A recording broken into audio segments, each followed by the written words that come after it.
पहली क्लास में हमने श्वार्ज़ लेमा सीखा था और श्वार्ज़ लेमा पे बेस्ड एक दो एप्लीकेशन किए थे उसके, उसी पे आगे कंटिन्यू कर रहे हैं। श्वार्ज़ लेमा पे ही एक क्वेश्चन और पूछा गया है, जून 2014 का क्वेश्चन है let D is equal to Z unit disc है, then there exist holomorphic function. तब एक होलोमोर्फिक फंक्शन एग्जिस्ट करेगा। कैसा होलोमोर्फिक फंक्शन? डी से डी क्लोजर में with F zero is equal to zero. Condition क्या दे रखी है? एफ जीरो बराबर जीरो विथ प्रॉपर्टी। तो ये प्रॉपर्टी होंगी उस होलोमोर्फिक फंक्शन के पास। कहता है there exist a function F dash zero is equal to 1/2 mod F 1/3 is equal to 1/4 F 1/3 is equal to 1/2 F dash zero is equal to sec pi by 6। तो ये फंक्शन एग्जिस्ट करेगा, होलोमोर्फिक हमें दिखाना है। तो समझते हैं इसको। आइए, क्या है श्वार्ज़ लेमा के लिए? सिर बिगड़ा यार, हे भगवान।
इससे पहले वाले लेक्चर में हमने श्वार्ज़ लेमा और उस पे बेस्ड कुछ क्वेश्चंस देखे थे, ठीक है।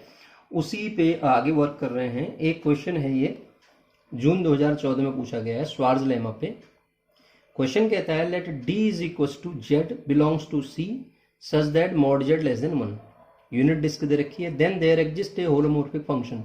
अगर ऐसा है तो होलोमोर्फिक फंक्शन एग्जिस्ट करेगा F such that D tends to D closure with F zero is equal to zero, F zero zero के बराबर विथ प्रॉपर्टी। ये प्रॉपर्टी वो रखेगा, क्या है?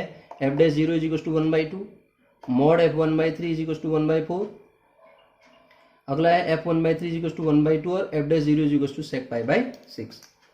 तो इसको हम समझने का प्रयास करते हैं। देखिए, सबसे पहले तो हम ये समझते हैं कि श्वार्ज़ लेमा से, हम श्वार्ज़ लेमा को पहले ही सीख चुके हैं। श्वार्ज़ लेमा की कंडीशन क्या है? एफ एक फंक्शन है, डी से डी पे यूनिट डिस्क है, सच दैट एफ जेड क्या हो? एनालिटिक। एफ जेड के बाद प्रॉपर्टी एनालिटिक होना चाहिए,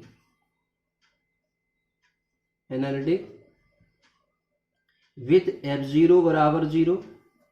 तो इसका मतलब, इसका कंक्लूजन मिलता है कि एफ जेड का जो मॉड होगा वो क्या होगा? Less than equal to mod z होगा। दूसरा कंक्लूजन, एफ डैश जीरो का mod less than equal to 1 होगा। और भी श्वार्ज़ पिक लेमा पे बेस्ड 2-3 रिजल्ट और देखे थे, उनका भी इसमें हम यूज करेंगे। देखिए, तो अब जब हम इसको समझ रहे हैं तो इसके ऑप्शन क्या क्या हैं देखते हैं। पहले हमारे पास प्रॉपर्टी क्या है? F zero is equal to zero है, तो एफ डैश जीरो वाली ही प्रॉपर्टी देख लेते हैं। हमने एक प्रॉपर्टी पढ़ी थी श्वार्ज़ पिक लेमा की, एफ डैश ए का जो मॉड होता है ना, एफ डैश ए का mod less than equal to 1 minus mod of A whole square upon कितना?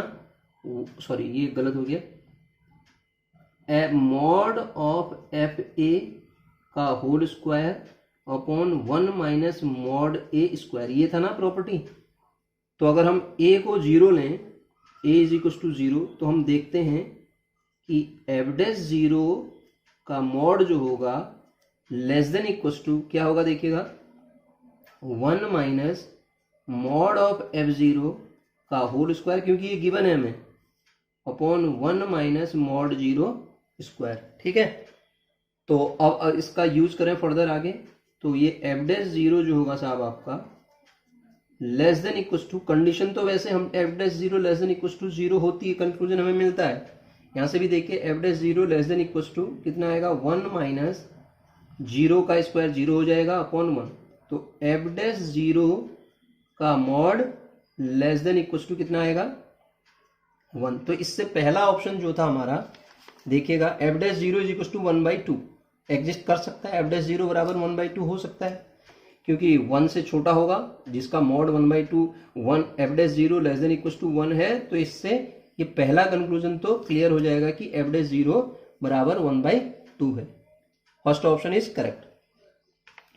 अब आइए देखते हैं option number second. Option second को सॉल्व करते हैं, तो वो देखिए उसके लिए हम क्या करें, हम एक प्रॉपर्टी और जानते हैं। क्या जानते हैं, ए और जेड यदि हमारे दो ओपन डिस्क के मेंबर हैं तो F A minus F Z upon 1 minus F A bar into F Z का mod less than equal to mod of कितना, Z minus A upon 1 minus क्या होती थी property, Z minus A upon 1 minus A bar into Z, यही ना, ए bar into Z. तो अब इस प्रॉपर्टी का यदि हम यूज करें, तो इस प्रॉपर्टी का यूज करके हम कैसे सॉल्व करेंगे इसको देखिएगा।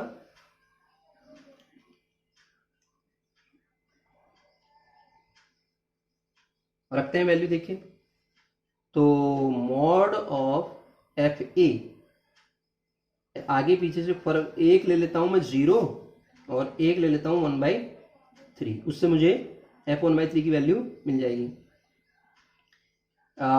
एफ ऑफ 1/3, ए को 1/3 minus f 0 upon 1 minus f bar of 1/3, क्योंकि इसकी वैल्यू पता नहीं है, into f 0 upon sorry this is less than equal to क्या मिलेगा, जेड कितना है 0 माइनस 1/3 अपॉन कितना 1 माइनस ए, हमारे पास 1/3 का बार 1/3 आएगा और जेड कितना है 0।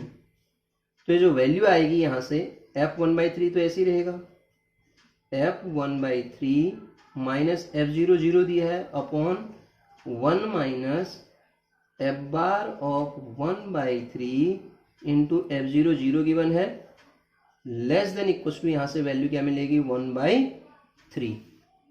तो साहब यहां से आपको मिल जाएगा mod of 1/3 f 1/3 is less than equal to 1/3। तो ये ऑप्शन से हम इसको देख सकते हैं, क्या कोई फंक्शन ऐसा एग्जिस्ट करेगा जिसके लिए 1/3 से छोटा आएगा। और ये कंडीशन क्या रखिए, देखिए मॉड ऑफ एफ 1/3 बराबर 1/4 तो हो सकता है, mod F 1/3 is equal to 1/4 मिल सकता है, क्योंकि 1/3 से लेस देन होना चाहिए और 1/4 तो 1/3 से छोटा होगा। अब ये 1/3 से छोटा होना चाहिए, लेकिन ये क्या कह रहा है एफ 1/3 इज इक्वल टू 1/2, ये इनकरेक्ट हो जाएगा। क्यों इनकरेक्ट हो जाएगा, क्योंकि 1/2 1/3 से आपका बड़ा आ जाएगा, बाहर चला जाएगा, इसलिए ऑप्शन 1 और 2 तो करेक्ट हो गए, थर्ड जो है आपका रॉन्ग ऑप्शन हो गया इसका, ठीक है, थर्ड रॉन्ग हुआ इससे। अब इसके बाद हम अगला ऑप्शन देखें तो सेक वाला, उसको भी देख लेते हैं। हमें दिया गया है, देखिएगा ये दिया है एफ डैश 0 बराबर दिस। हम जानते हैं एफ डैश 0 का मॉड क्या आना चाहिए, एफ डैश 0 के मॉड की value less than equal to 1 आनी चाहिए, श्वार्ज़ लेमा, इसी पे वर्क कर रहे हैं हम। तो यहां से अगर हम एफ डैश 0 का वैल्यू निकालें तो sec π/6 this is equal to कितना होगा 1/cos π/6, यही होगा। तो एफ डैश 0 का वैल्यू निकाल लेते हैं। एफ डैश 0 का वैल्यू जो आएगा 1/√3/2 आएगा ये। जब आप इसको सॉल्व करिएगा 2/√3 which is greater than 1। F dash 0 यदि 1 से बड़ा है, अगर एफ डैश 0 1 से बड़ा है तो उसका मॉड कैसे हो सकता है less than equal to 1? Since f dash 0 greater than 1 this implies mod of f z less than equal to f dash 0, sorry f dash 0 mod of f dash 0 less than equal to 1, जो ये condition थी ये invalid हो जाएगी। अब ये condition invalid होते ही आप कह देंगे कि एफ डैश 0 की वैल्यू sec पाई बाय 6 नहीं हो सकती है। एफ डैश 0 की वैल्यू क्या है? sec पाई बाय 6 नहीं हो सकती। तो ये ऑप्शन भी इसका क्या आ जाएगा? रॉन्ग हो जाएगा। ठीक है, तो इस प्रकार हमने इस क्वेश्चन को जब सॉल्व किया तो हमें इसके जो ऑप्शन करेक्ट मिले वो कौन कौन से मिले? एक तो मिला फर्स्ट, एक सेकंड, और रॉन्ग ऑप्शन जो हो गए थर्ड और फोर्थ। तो ऑप्शन कौन कौन से करेक्ट हैं? फर्स्ट और second option are the correct option for this question. ठीक है, इस तरीके से हमने सॉल्व किया है।